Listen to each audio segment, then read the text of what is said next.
A Biblioteca Pública Estadual está completando 156 anos e tem uma programação toda especial que termina amanhã. Está aqui o historiador Gabriel Bittencourt para conversar com a gente a respeito, inclusive, da palestra que ele vai dar amanhã, né, Gabriel? Tudo bem? Boa tarde. Tudo bem, boa tarde. É um prazer estar aqui. Amanhã você vai falar para o pessoal sobre a imigração portuguesa? Amanhã eu vou falar sobre uma introdução à imigração portuguesa no Espírito Santo.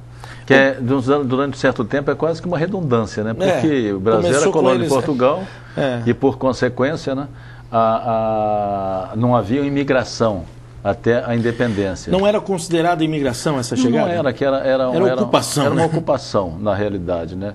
E nós temos toda essa tradição, né? E a partir da independência, sim, é que se pode falar em imigração portuguesa, muito embora um grande número de portugueses adquiriram a cidadania brasileira e aqui continuaram, né? Mas a colônia brasileira é muito importante, inclusive para o Espírito Santo e para a Vitória, né? Sobretudo a partir de 1813, no governo do capitão de mar e guerra chamado Francisco Alberto Rubim, que começou a imigração organizada para o Espírito Santo, uma organização sistemática, com a colocação de 30 casais de portugueses mais ilhéus açorianos naquela área de Viana. Muito embora no século XVIII já tinha havido uma imigração, mas muito pequena, para a ilha de Ascensão, ou Trindade. Isso escapa inclusive a história, porque eram apenas 8 casais de açorianos que foram para lá, mas eles tinham vindo desembarcado pelo Rio de Janeiro. Naquela época não havia, essas ilhas oceânicas não eram Espírito Santo, inclusive, e naturalmente pela exiguidade de perspectiva de ocupação da ilha, ela foi uma coisa muito exígua. Tentou fazer uma agricultura ali, mas eles acabaram em pouco tempo voltando para o Rio de Janeiro. E lá, mais uma vez, eu afirmo, não era Espírito Santo até então, né? A verdadeira imigração para o Espírito Santo de portugueses organizados começa em 1813, na antiga colônia de Viana, quando o Francisco Alberto Rubim, que governava a capitania, mandou localizar aí esses 30 casais. E aí começa a imigração, digamos assim, portuguesa mesmo, organizada, que depois será ampliada para a imigração alemã, imigração italiana.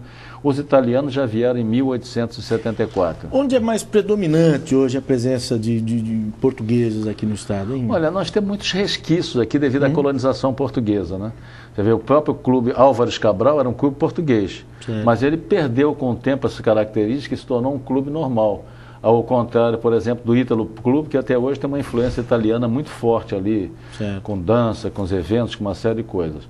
Mas o Álvares é um exemplo disso, né? Só que ele dispersou bastante.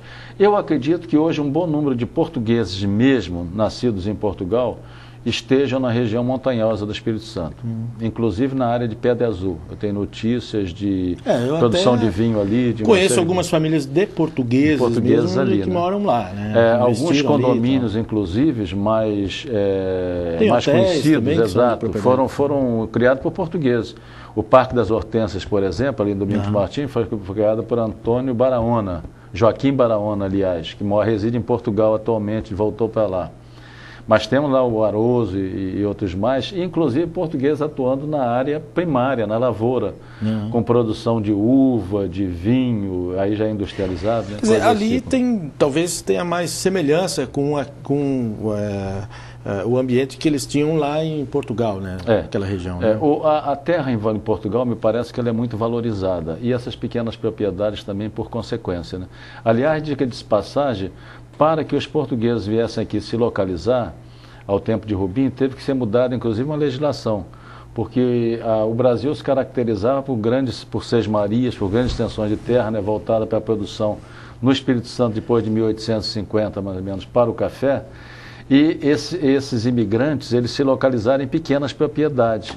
Então, a legislação teve que ser modificada a partir daí, não só aqui, como também para o Rio Grande do Sul, para Santa Catarina, permitindo a possibilidade de estrangeiro terem propriedades agrícolas no Brasil e em pequenas propriedades, que vai caracterizar a agricultura, né? A agricultura familiar, ao contrário das grandes lavouras de café, por exemplo, que eram do tipo, depois foi do tipo plantation, né? E que requeria mão de obra escrava. Aliás, os imigrantes eram proibidos de utilizar a mão de obra escrava.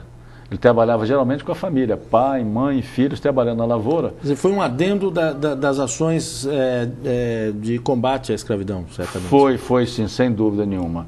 A escravidão que perdurava nas grandes plantações e depois também houve a perspectiva de trazer imigrantes não portugueses para as lavouras, para a lavoura de grande extensão, mas simultaneamente, e isso é muito característico no Espírito Santo, a lavoura de pequena propriedade nos núcleos familiares que vão caracterizar esses núcleos de imigrantes. Agora, nós temos muitas publicações a respeito disso tudo que a gente está conversando aqui? Aqui no Espírito Santo? No Espírito Santo tem um pouco, principalmente a propósito dos italianos. No caso dos portugueses? Dos portugueses tem pouco, tem quase nada, mas eles estão embutidos, digamos assim, nos grandes painéis da história do Espírito Santo. Agora, se tiver alguma coisa, certamente isso está lá na Biblioteca Pública Estadual. Sem dúvida, ela está fazendo 156 anos, ela foi criada em 1855 como biblioteca provincial. Foi criada graças a um filho de um português chamado Braz da Costa Rubim, que possivelmente nasceu no Espírito Santo, era filho do governador Rubim, e que, sendo ele amanuense do Tesouro Nacional e membro do Instituto Histórico e Geográfico Brasileiro, ele envia para o Espírito Santo em 1855 os primeiros 400 exemplares que foram formar a Biblioteca Pública Provincial, da qual a Biblioteca Pública Estadual hoje é herdeira.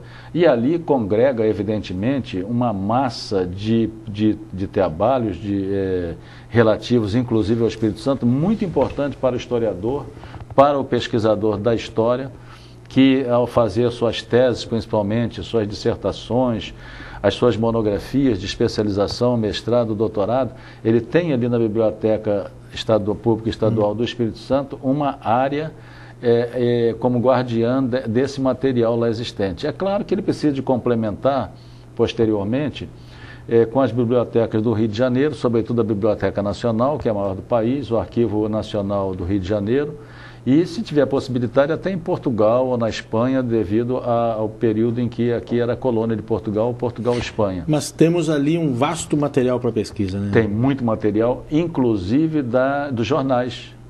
Jornais de época, jornais do século XVIII, que a biblioteca é a guardiã, e tem ali também espaço onde você encontra material específico sobre o Espírito Santo. É muito importante para o Espírito Santo, para a imigração para o Espírito Santo, o material que você ali encontra. Professor Gabriel Bittencourt, muito obrigado pela aula que o senhor deu aqui nesses minutos. Eu que agradeço a oportunidade de falar na nossa pesquisa, no trabalho, na biblioteca, que é um órgão que eu prezo muito. E amanhã, gostaria de aproveitar... Amanhã vai ser que horas a sua palestra? Amanhã vai ser às 19 horas. 19 horas e amanhã é quarta-feira. Sobre a imigração portuguesa. Obrigado mais uma vez e o Espaço Capixaba fica por aqui. A gente se vê amanhã, à 13h. Um abraço e até lá.